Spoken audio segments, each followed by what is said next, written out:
نحمدہ و نصلی علی رسول الکریم اما بعد اعوذ باللہ من الشیطان الرجیم بسم اللہ الرحمن الرحیم۔ ناظرین، اللہ تعالیٰ آپ سب کو خوش رکھے، آباد رکھے۔ اللہ تعالیٰ نے اپنے پاک کلام کے اندر اس بات کا تذکرہ فرمایا، بسم اللہ الرحمن الرحیم، ایاک نعبد و ایاک نستعین، کہ اللہ ایاک نعبد، اللہ ہم تیری عبادت کرتے ہیں، و ایاک نستعین، اللہ تجھ سے ہی مدد مانگتے ہیں، اللہ تیری ہی عبادت کرتے ہیں اور تجھ سے ہی مدد مانگتے ہیں۔ اب عبادت سے کیا مراد ہے؟ عبادت صرف اللہ کو کرنی ہے، سجدہ رکوع اللہ تعالیٰ کے علاوہ کسی اور کو کرنا نہیں۔ قربانی ہو، صدقہ ہو، خیرات ہو، نذر و نیاز ہو، نماز کا معاملہ ہو، یہ صرف اللہ کے لیے، جینا مرنا۔ اب بات کرتے ہیں، اکثر دو صبح نماز نہیں پڑھتے۔ میرے بھائی، نماز کی بہت زیادہ فضیلت ہے۔ میں دو تین باتیں کرنا چاہتا ہوں۔ جو بندہ بے نمازی ہے وہ میری پیغام کو نوٹ کرے اور اپنی زندگی سنوار لے۔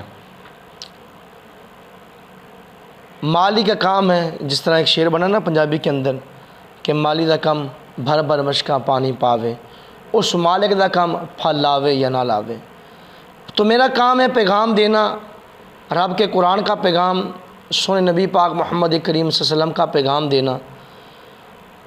مان لیں گے تو انشاءاللہ زندگی سنور جائے گی، نہیں مانیں گے تو زندگی خراب ہو جائے گی، قبر ہماری خراب ہو جائے، قبر میدان محشر، اور ہماری آخرت خراب ہو جائے گی۔ نبی مکرم صلی اللہ علیہ وسلم، اللہ کے پیغمبر معراج کرنے گیا نا، معراج، تو معراج کے کچھ ایسے مناظر دیکھے، جنت بھی دیکھی، جہنم کے ایسے عذاب بھی دیکھی جن پہ عذاب ہو رہا تھا لوگوں کو۔ ان میں سے ایک عذاب یہ دیکھا کہ ایک بندے کو فرشتے نے پکڑ کر ایک پتھر پہ رکھا ہوا ہے، پتھر پہ، اور ایک فرشتہ بڑا سا پتھر لے کے آتا ہے، اس کے سر کے اوپر مارتا ہے۔ جناب سر، آنکھیں باہر نکل آتی ہیں، زبان، دانت باہر نکل آتے ہیں، جناب ہڈیاں باہر، یہ پورا سر جو ہے نا وہ ڈیمیج ہو جاتا ہے، ختم ہو جاتا ہے۔ اور یہ فرشتہ پھر دوبارہ پتھر اٹھانے کے لیے جاتا ہے، پھر دوبارہ یہ سر جڑ جاتا ہے، دانت، ہر چیز سیٹ ہو جاتا ہے۔ تو نبی کریم صلی اللہ علیہ وسلم نے حضرت جبریل امین سے پوچھا، فرمایا جبریل یہ کون بدبخت ہے، اتنی دردناک سزا دی جا رہی ہے؟ فرمایا اللہ کے پیغمبر جناب محمد صلی اللہ علیہ وسلم، یہ تمہاری امت کا وہ بندہ ہے جو نماز کو اپنے سر کی بوجھ سمجھتا تھا، یعنی کہ وہ نماز نہیں پڑھتا تھا، بے نمازی بندہ تھا، یہ اس کو سزا مل رہی ہے۔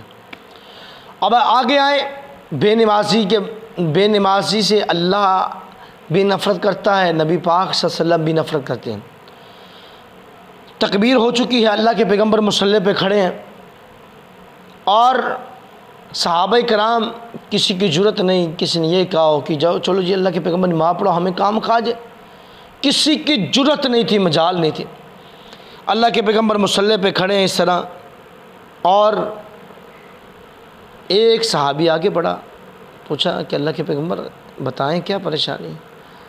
نبی پاک صلی اللہ علیہ وسلم نے اس طرح اپنے آنکھیں مبارک، اللہ کے پیغمبر نے آنکھیں مبارک کھولی اور سر مبارک اٹھایا، فرمایا میرے صحابہ کی جماعت، آج مجھے غصہ آ رہا ہے۔ جو بندہ اذان سن کر نماز پڑھنے کے لیے نہیں آتا، میرا دل کرتا ہے محمد کریم صلی اللہ علیہ وآلہ وسلم کا کہ ان کے گھروں کو میں آگ لگا دوں، ان کے گھروں کو میں جلا دوں، پر مجھے ڈر ہے کہ ان کے گھروں میں بچیاں، عورتیں ہیں۔ یعنی کہ اللہ کے پیغمبر کو اتنی بے نمازی بندے سے نفرت ہے، اور بے نمازی بندے کا اسلام میں جناب کوئی ویلیو، کوئی مقام بھی نہیں ہے۔